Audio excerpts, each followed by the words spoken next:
Mhm. I want to go ahead and call this public hearing to order. It is Tuesday, January 21st, 2025 at 5:30 PM. First, Melissa, could you do a roll call, please?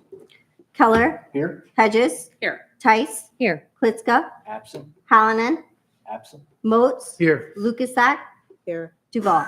Absent. Melissa, if you could please read the purpose of tonight's public hearing. Circleville City Council will hold a public hearing Tuesday, January 21st, 2025 at 5:30 PM in council chambers located in the City Hall building of 127 South Court Street, second floor, Circleville, Ohio 43113. The public hearing will be to hear the following request. Preliminary planned unit development 2-24 as requested by Alto Real Estate LLC, located parcel ID A05-115-00-00-88, A05-1-115-00-00-89, 805-1-115-00-00-90, and A051-115-00 to rezone the properties from medium-density residential, multi-unit residential district, and neighborhood business to planned unit development, PUD. A copy of the Planning and Zoning meeting minutes, maps, and all pertinent data regarding the proposed changes are on file and available for public inspection at the Circleville Planning and Zoning Office, City Administration Building, 104 East Franklin Street, Circleville, Ohio. Melissa, thank you very much. I want to welcome everybody to tonight's public hearing. What we will do is first, we will hear a report on behalf of the city. Hannah Wynn is going to speak to that. And at that time, we'll allow someone from P3 to come to the podium and speak related to the project. And then we'll hear a brief summary of the project, since it is a public hearing for city council, from the developer. And at that time, we will open up to public comment. And if you'd like to come to public comment, council wants to hear your comments, we'll have you come to the podium and the clerk will give you an oath to take to be sworn in, because it will be recorded and it's a matter of the purpose of the public hearing. And then you will have 3 minutes to speak your comments to city council. And then the clerk will keep track of your time and let you know at 30 seconds when your time is about up. Okay? So Hannah, if you want to come up to the podium, please. Please introduce yourself, Hannah, and your title for the city and what you're going to share.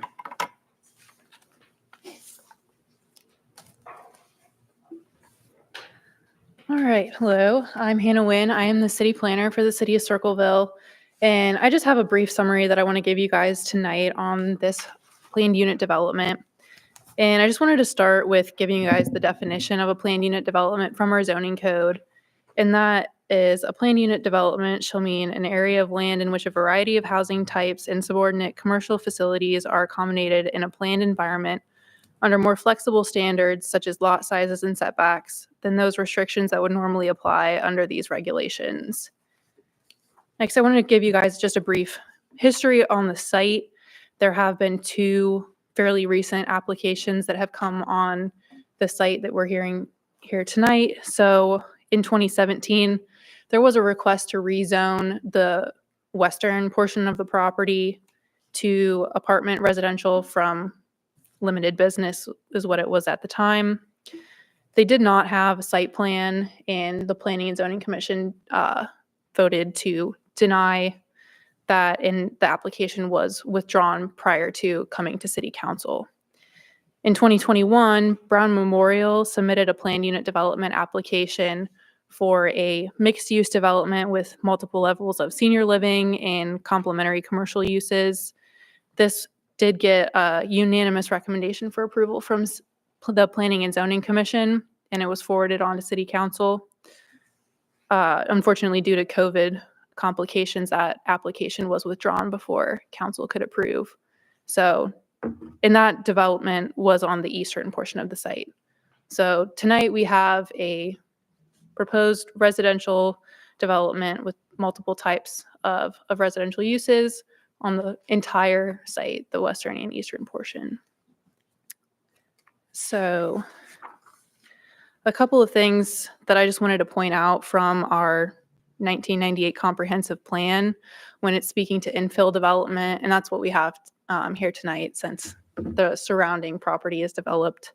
For infill development, the comprehensive plan says that we should encourage innovative neo-traditional residential mixed and multi-use developments to meet the demand of various housing needs. It also says that we should approach infill from a systems planning approach, whereby repairs and maintenance to existing infrastructure are partnered with the private sector reinvestment. So one thing that you'll hear later tonight is that there is a bit of a stormwater issue that was caused by some of the older developments surrounding, and the large stormwater ponds proposed in this development are solving that issue. So that is kind of something straight out of our comprehensive plan. It says we should use new development to help fix some issues that were caused in the past. So kind of moving along,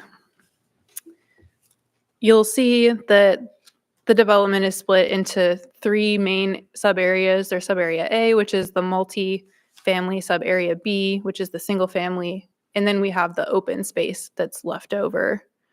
The proposed density of the multi-family area is 12.9 units per gross acre.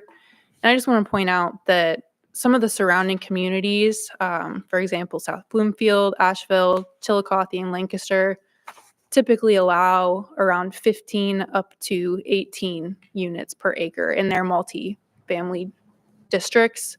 So the ask of 12.9 is not unreasonable. It's actually still a bit lower than what we've seen allowed in surrounding communities. And then the sub area B, which is the single family portion, the lot size is significantly smaller than MDR at 40 feet. I know the side yard setback has been a big concern. It's a 5-foot side yard setback, which would end up with 10 feet between houses. But I do just want to point out that the side yard setback in the MDR district is 6 feet. So it's not a significant reduction in the side yard setback. Last thing that I want to point out is that the open space that they are providing is 38.2% of the site. The minimum required by a PUD is 30%, so they are going above and beyond, partially as a result of the stormwater issues, but they're kind of following the clustering concept of having higher density clusters of residential portions to leave more open space for the residents to enjoy. So the last thing I want to say is that the Planning and Zoning Commission did unanimously recommend approval for this with a 5-0 vote on December 4th. So that is all I have for you tonight. Okay. Thank you very much, Hannah. Thank you for reporting how Planning and Zoning voted. That was going to be one of my questions for you. Okay, thanks a lot. Next, someone from P3 is going to speak to the project. Lexi, welcome. If you could give us your name and your title, please. Hello, I'm Lexi Heidish. I'm the Assistant Director of P3 Pickaway Progress Partnership. Just want to touch on a couple things tonight about this development. Hannah kind of overviewed it pretty well, but want to point out that this location that's proposed up on the TV here has been planned or zoned residential since the Edsall Comprehensive Plan was done in 1998. It has also been zoned for multifamily and commercial development previously. The planned unit development takes out the opportunity of commercial development and just replaces it with residential. So that's something to think about. Also, Hannah mentioned that it's going to be solving a long-term water retention issue in the area, adding 3 retention ponds, I think totaling over 14 acres. So pretty big area of retention ponds. The development will also have ample green space, park, walking, biking paths. So it'll be nice for the residents that could live there in the future. And then something else to keep in mind as well is this will be using all infrastructure that is already in place. So nothing will have to be put in for this development. And then finally, Alto, who will be presenting this development this evening, has been a willing and receptive partner throughout the process of vetting the property. They've included key representatives from the city for feedback, taken into account the city's long-term plans, and then have also ask for our opinions as well. So we appreciate how well they've worked through this, taking the city's recommendations into account and changing up their plan as well. So thank you very much. Lexi, thanks a lot. Who would like to speak on behalf of the Alto Group? Sure. Sir, if Mr. you- President, members of council, David Fisher, Kephart Fisher, up in Columbus. Have the whole development team here. I'll introduce them to you in short order. From the developer Alto Real Estate, I've got Patrick and Grayson Fisher. Our land planners and engineers from EMH&T are Linda Manieri and Curtis Prill. The multifamily will be developed, built, and owned by AB Construction, and there he is over there, Brian Wadsworth. Ryan Homes isn't here tonight. They'll be the builder for the single-family homes. Okay. Thanks to both Hannah and Lexi for the intros they just gave us. We feel the same sentiment that they've worked extremely well with us over the many months to bring this project forward. We had a public hearing before Planning and Zoning Commission back in December, as was mentioned. They did give this project unanimous approval. Staff from the city, I got to tell you, has been awesome to work with throughout this project. Had a lot of great meetings and a lot of compromise along the way. The package you have tonight before you is a modification from the one that we went over at Planning and Zoning Commission to address comments that Planning and Zoning Commission members had and interested residents have had. I know Hannah sent out a message to all the people from the earlier hearing that asked to be communicated with, to give them an update, and did a great job of summarizing the whole project. So I'm not going to spend a lot of time talking about the project because we want to hear from the residents as well. By the way, I want to thank you for this opportunity, and I want to thank the residents that are here tonight. Whether you're for us or against us, this is the process, and we appreciate it and respect everybody's comments along the way. 60 acres. Everybody knows where it is: Walnut Creek Pike, North Court Street, Atwater, Morris. It's shown on the drawings up here. I think by now everybody in town knows where this project is. Got a couple of different zoning categories in there right now, as Hannah went over. Our application is to have a planned unit development PUD zoning apply to it all. Hannah did a great job of explaining your PUD code. Purposes of your PUD are also expressed in our package. They're pretty simple: greater choice of living environments, development patterns using conservation design provisions, more efficient use of land, and pattern and harmony with land use, density, transportation, et cetera. We think we meet all of those requirements of your zoning code. I think we meet the definition of PUD as Hannah read it earlier.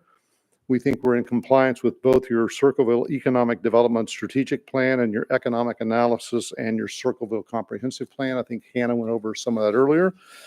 So generally, we think this application is on all fours with what your city is looking for, both in terms of your zoning code and in terms of all your planning documents.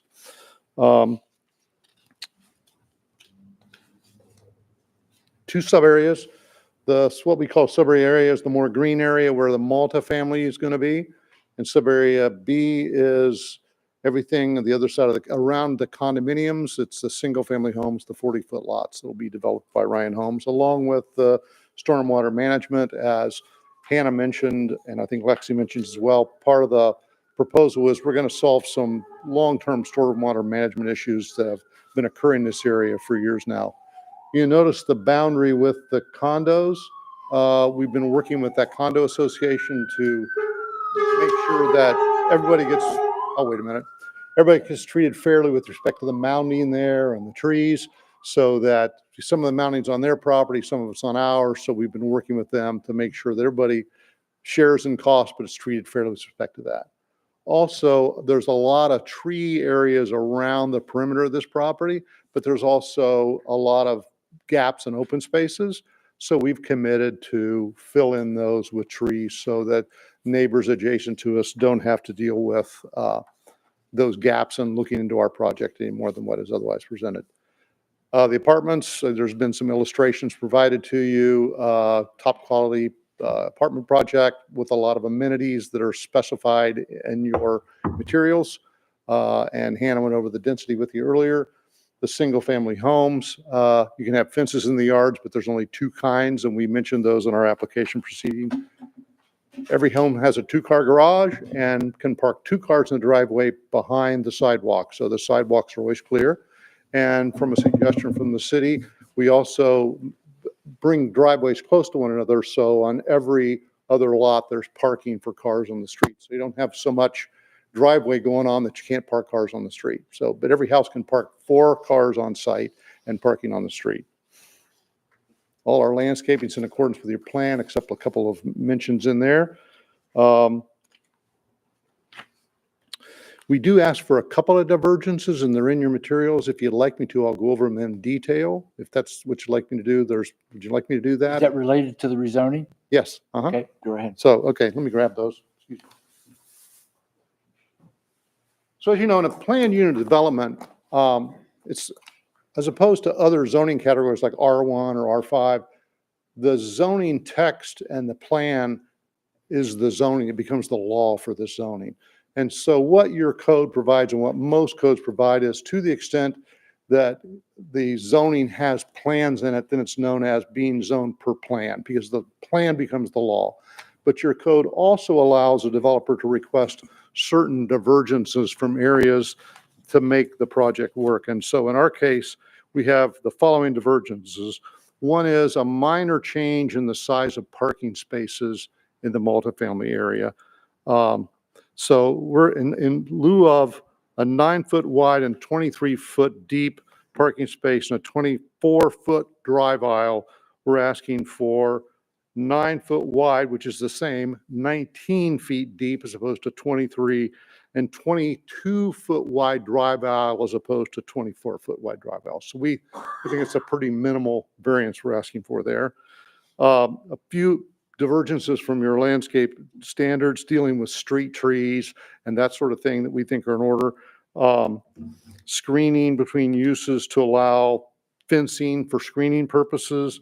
Some divergence on street trees, so they're planted a little bit differently on center to allow 1 street tree per lot. And then we have some street classification and street width and street grade materials to deal with appropriate street width and composition in the development. There's an issue with a centerline radius under your technical design standards that we're asking for. So the total of 5 divergences, all are in your materials.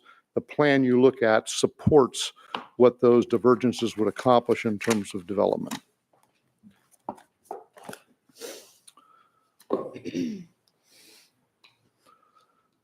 The mail will be by cluster boxes in both developments, so you don't have mailboxes at every house.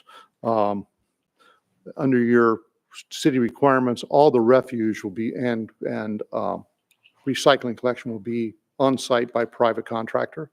So the apartments will have one and the single family will have one. There's a homeowner's declaration in your materials, which is the structure for an association for everybody that lives in sub-area A, and it provides for things like the cluster mailboxes, requirements for fencing, requirements for things in your yard, limitations on fencing, design standards, that the residents there share in the cost through an assessment by the association in the refuse collection and recycling collection. Outside the literal development text that we provided to you, there's a lot of other agreements and things going on. For example, we commit to join the Circleville New Community Authority and pay the millage of 8 mills for every part of this. So both the apartments and the single family homes will all be joining the NCA and providing very significant dollars to the city on a perpetual basis under your NCA, which is, we don't see that a lot, but I see it more and more, where cities say, hey, we want a long-term physical plan and financing to come out of this, so it's great for you, and we're all on board to do that. We have provided a traffic impact study to the city to support the traffic impact for this development, and if you have questions about that, Curtis Prill from EMH&T, one of the engineers, can answer questions they may have on that. We talked about the homeowners association. We talked about filling in trees and gaps between areas where there's gaps in those border areas for adjacent landowners, adjacent homeowners. So that's a quick presentation, a lot of more detail here, but I know there's a lot of people that want to speak tonight, and we want to be respectful of your time and their time. The folks from EMH&T are here to answer engineering questions or plan questions if you have questions in regard to that for them. Okay? Thank you very much. Thank you. Appreciate it. Hannah, just a technical question, then we'll open it up for public comment. He mentioned 5 divergences. Will that be addressed by this upcoming legislation or handled through the P&Z or BZA? That would be a part of the approval of this preliminary PUD. They're built in. They're building, okay. Yeah, I just want to make and- sure that's something that council, it's something that we would consider under the legislation. Mhm. Yep. And Okay. yeah, I've reviewed all of them and I think they're all reasonable requests for divergences. And you can see more information about that in the staff comments that should be a part of your app packets too. Okay. So. Thank you. Okay, I'll open it up to public comment. Again, I'll remind you, anyone is welcome to come to the podium. Each each person will have a chance to speak for 3 minutes. Our clerk will keep track of the time. You've heard many references to materials. Between Hannah and the developer, there has been a lot of information prepared for this development. It has already been sent to council to review and read over. It's available to the public. If you go next door during normal business hours, any of that information is available for you to review and read or take a copy of if you so choose related to this project. So I just want to let you know that any of this information they're asking for is public documents and you're welcome to go and request them. Who would like to go first? Thank you, sir. If you would give us your name and raise your right hand for the clerk. Your name? Donald K. Dunk. Do you solemnly affirm that the testimony given before this council of the city of Circleville shall be the truth, the whole truth, and nothing but the truth? I do. Go right ahead, sir. Thank you for being here. I gave a presentation at the Planning and Zoning Commission, specifically, where'd it go? Greystone is maintaining the common green areas, and we made a proposal to Alto Development for us to maintain their portion of the green space until the HOA was completely developed, and then they would take over their own portion. I got a reply, how will the green space between Greystone and condos and Alto PUD be maintained? The developer will pay to maintain all open spaces until the HOA is established and funded. I'd like to know where the progress of that is. Okay. If anybody can answer it. So Donald, if you would just keep your comments direct to council, we're Oh. going to Okay, record all the questions and we'll get them to the developer to give you an answer. that's all I have. Okay. Just to follow A on. follow-up to your question that you asked at P&Z. Thank you. Okay, who would like to go next?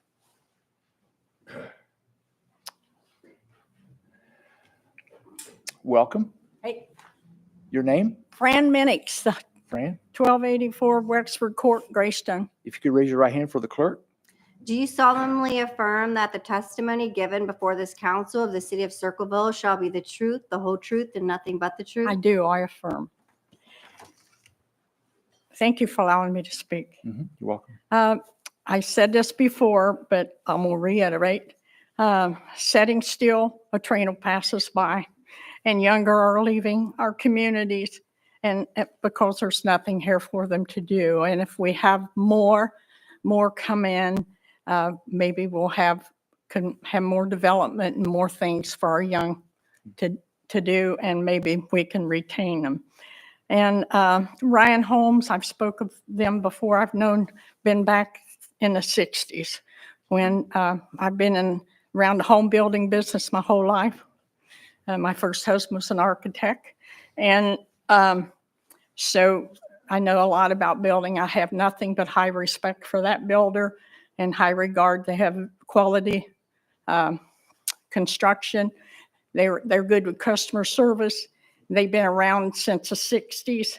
So, and they're one of your number 5 tier builders in the U.S. Greystone's going to be affected more than anybody with this, but we're receptive to this. because our neighbors are really bad right now. We have skunks, fox, and coyotes, and we've had homeless tents, things like that. And then we've really had a serious water issue. And we've had the city engineers out. I've worked with Brenda Short on this last 2 or 3 years, and it was too close development for them to do what we need. So we're out there, I'm out there cleaning the drains every week or every other week to keep our last building from getting water in their garages. Appreciate that. Water goes south, it doesn't go north, and we've got 600 homes going north of us on North Court Street. D.R. Horton's building those, so we're going to get all that. So this development will be a plus for us.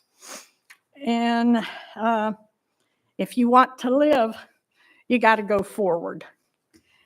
Council President and members, please consider passing this. Thank you. Rand, thank you very much.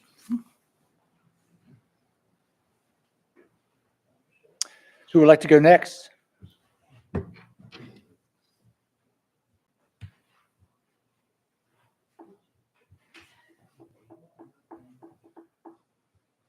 I'll remind you that being this is the public hearing for this proposed development, after the public hearing, there will be legislation drafted to rezone the area to a PUD. It will be assigned to the Judicial Committee, chaired by Tom Klitschko. And I don't know Tom's meeting schedule or his agenda, but it will be announced publicly when it will be considered. At that committee hearing, or meeting, I should say, it will be a conversation between the administration and committee members. There will not be public comment heard. This is your chance tonight to speak as a public hearing in relationship to the project.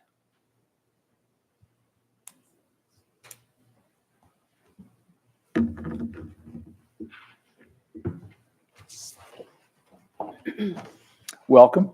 Hi, my name is Pam Snyder. Pam, could you raise your right hand? Do you solemnly affirm that the testimony given before this council of the city of Circleville shall be the truth, the whole truth, and nothing but the truth? I do. Pam, go right ahead. All right. I'm going to share with you what my daughter sent to me. And I will let you know I am the wife of Ron Snyder, who owns this land. Okay. This property has been zoned for multi-unit housing for years, as we heard earlier, since 1998. It is responsible growth. Our city needs affordable housing. The new residents will bring in tax revenue for our community to help it continue to make the improvements we need and want. We are a nation of laws. The dissenting voices do not outweigh the individual rights of the landowner to develop the land. Thank you. Thank you. Who would like to go next?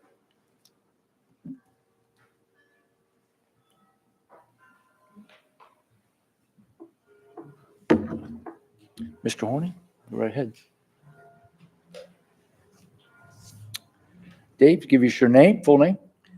My name is Dave Horning. Please raise your right hand for the clerk. Do you solemnly affirm that the testimony given before this council of the city of Circleville shall be the truth, the whole truth, and nothing but the truth? Yes. Dave, go right ahead. Yes, I just wanted to say my opinion about this housing project. There's a lot to like about this development. I do commend the developers and Ryan Home for coming, meeting with the city administration, for taking the needs of the community, looking at what the marketplace is. But I think things have changed since Andrews announced this massive expansion of jobs coming into Pickaway County, 4,000 jobs at an average salary of $135,000. I look at these homes and I don't see that these are going to be attractive to those people coming to work in Pickaway County. I think that I like the apartments. There's a need for apartments in Circleville. I think that's been talked about a lot. If you're making $135,000 a year salary, you're going to like these apartments. They're going to be upscale apartments. They're going to have a swimming pool. There's a lot to like about the apartments. The homes, though, 155 single-family homes that have 10 feet between them, I don't think that's going to be attractive to the people who are coming to work here in Pickaway County. I think that the same amount of profit could be obtained from Ryan Homes if they were to build half the number of homes, 75 homes, and the price range of 450 to 500,000.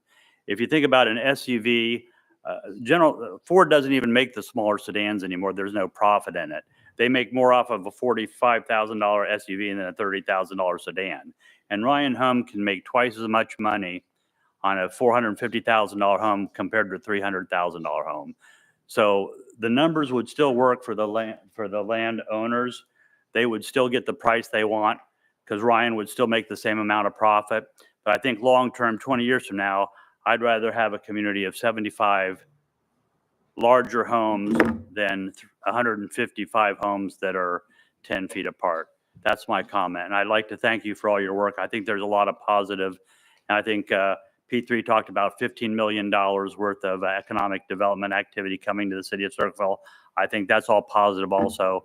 The change I'm proposing would not alter that at all. Thank you, Dave. Can I just ask a clarifying question to him? Yes. So is your suggestion to wait till 2035 when the actual jobs will be in fulfillment at the rates that you quoted in your article? 35. I didn't understand it was 2035. Yeah, it was about 10 years till all of that came to full fruition. Well, I still see that there's going to be jobs that are coming to Circleville. I mean, there's 4,000 jobs that aren't going to be completed by 2035, but they're going to start to come to Circleville for the planning, for the engineering. Plus, if you look at the recent events of yesterday, there's a new administration coming into power right now. There's a lot of development and economic activity. I don't think we have to build the smallest possible home anymore. I think that Circleville can handle, and the economy is going to pick up. We can sell $75,000, $475,000 homes at easier to sell than 155 homes that are 300,000 that are 10 feet together. I would simply ask, I'm asking to table this and ask Ryan to comment on that. That's all I'm asking to do. Thank you, Dave. Next, come right on up. If you give us your name. Andy Williams. Andy. Do you solemnly affirm that the testimony given before this council of the city of Circleville shall be the truth, the whole truth, and nothing but the truth? Yes. Randy, go right ahead. My only concern is, I know there's been traffic studies done, and I guess we need a commitment at some point from the city council saying that they will meet those needs of getting in and getting out. And I know they're talking about a roundabout. They've talked about that for years. But will that actually happen? And what will be a timetable for that? And if they have made some changes on the regular design, I mean, I've got an old one like that. I'd like to see a newer one to see what changes they may have made, if there are any in that regard. Is this the most current version? Oh, okay, maybe I do have it then. I don't know. I'll double check.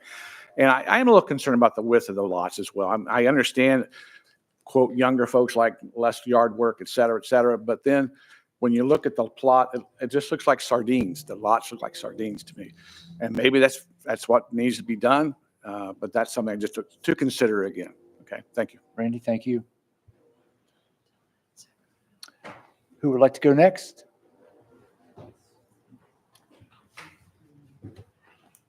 Mr. Kingsley? State your name, please. James Kingsley. Do you solemnly affirm that the testimony given before this council of the city of Circleville shall be the truth, the whole truth, and nothing but the truth? I do. Jim, go right ahead. I disclose that I'm Ron's attorney for this project in here. I've known Ron forever. And Ron's son married to my daughter, so we have a relationship in here. So but my problem is this. I'm 77 years of age. I chose Circleville in 1972, and I've lived in the same house, same law office on forever. You know what's going to put on my gravesite? He told you so. What I mean by that. Hey, Jim, could you speak to council? Yeah. What happened?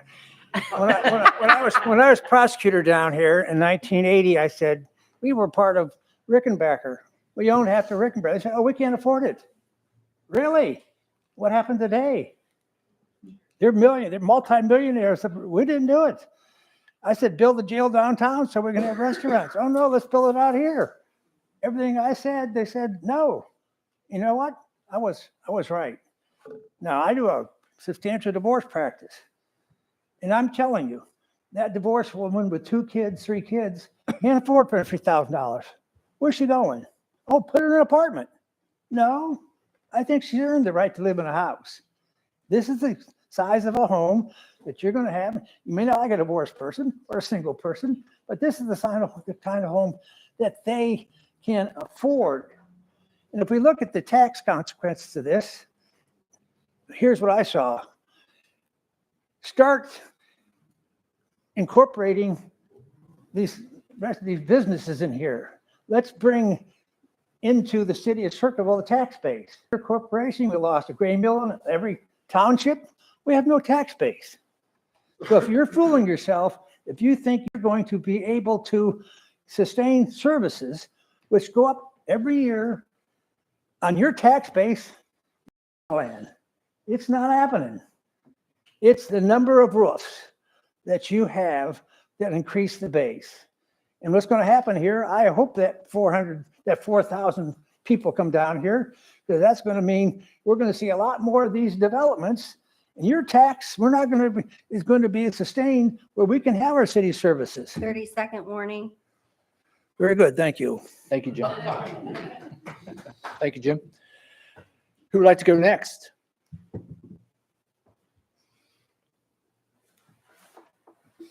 Come right on in. Give us your name, please.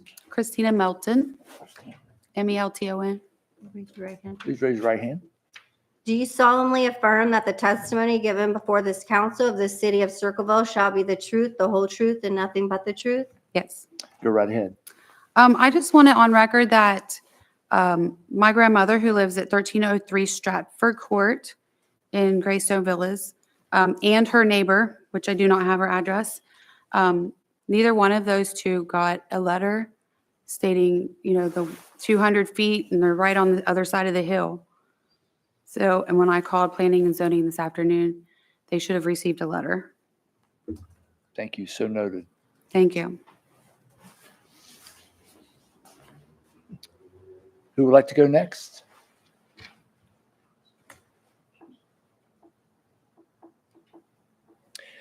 Again, I'll remind you, once we close the public hearing, the legislation will be drafted. It will be assigned to committee for consideration. And then if the committee pursues and forwards it to full council, that could happen as early as next month. I don't know what meeting, but it could happen as early as next month.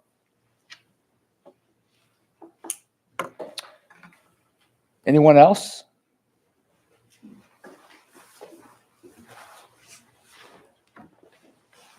Yeah, let this gentleman come right here, sir. Right here behind you. Right behind you. Go ahead. Okay. Tell me lawyer made your name again. Oh, Donald K. Dunk. The lawyer made one point. That whole area, Quick. Wait, he's already sworn in. Oh, has. I was oh, sworn okay, in sorry. already, yeah. So, go ahead. That whole area, Walmart area, the city just blew the whole thing because they didn't want to deal with it, and we're losing tax money on it. Thank you. Yes, sir. Please give us your name. Yes, Jim Raitano. Jim, please raise your right hand. Do you solemnly affirm that the testimony given before this council of the city of Circleville shall be the truth, the whole truth, and nothing but the truth? I do. Jim, go right ahead. We're good. Yes, I own the shopping strip that's in front of where the proposal is, the Pizza Hut strip, and also where Ollie's is. And obviously, I think this would be great for the different businesses. We bought that property 2 years ago when it was pretty well deserted. We only had 3 tenants in there at the time, and now we have 10, which have taken a chance on bringing their businesses to Circleville. And obviously, having more rooftops can help those businesses grow and prosper. I've also been in real estate for 25 years. This is exactly the product that Ryan's bringing, is basically first-time home buyers that can afford it. People cannot afford $500,000 and $600,000 houses, even at $120,000 income. Most people, they can afford that $350,000 house anymore, with the interest rates the way they are. So that is exactly the product that we need for the community of Circleville, so people can get into new homes. Thank you. Thank you.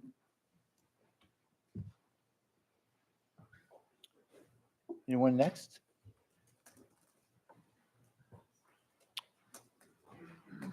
Is this related to the project? Yeah. Come back up. Yeah, I just want to say. Come to the podium, please. And speak to council specific to the project rezoning. Yeah. People who are first-time homeowners don't have to buy a new home that's 300,000. There are other options in the marketplace. This is not the only option for a new first-time home buyer who wants to own their own home. Thank you, Dave. I'll give you a chance to respond. Yes, as I said, I've been in real estate for 25 years, sold well over, well over 1,000 homes. They basically, with the interest rates now at 7.25%, a lot of people are getting into the new homes at the 325, 350, because they can get into the same payment they would be in on $200,000 starter home. So that is what they're looking at in today's market. Thank you. Anyone else have a comment specific to the rezoning of the project? I have a question. Yes, come. Is there any kind of fencing? I know at Greystone, they have the big hill. Is there any kind of fencing that was going to be put around? So that'll be addressed through the zoning, and that question could be answered through the information provided to the city. Mhm. And that's available to you next door at the city administration building. Mhm. Do you have a quick answer to that, Hannah? Which side are you? I'm specifically talking about the Greystone condos, just for the simple fact that most of them are elderly. I believe they even tried at the board to pass something that, like, if you weren't a certain age, you weren't even allowed to live there. So there's a lot of elderly people there, and they don't need any animals running loose or kids, bicycles, anything like that. Yeah, any of you can correct me. There is mounding Yes. there already is. in place, and there is permissible fencing. There's not required fencing. Mhm. But as you heard me say earlier, one of the commitments is that to the extent there are gaps in the trees in that mounding, those would all be filled in. So there will be a barrier of trees and mounding to keep children and pets away from that. And people can put in fences, but they're not required to put in fences. Okay, I'm sorry. I was not here earlier. No problem. So I Yep. came in on the end. Thank Yeah, you. thank you. You. Any other comments related to the rezoning of the project, of the property?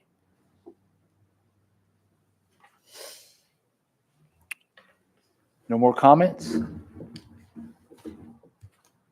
I'll entertain a motion for the public hearing to be closed. So moved by Katie Hedges, seconded by John Moats.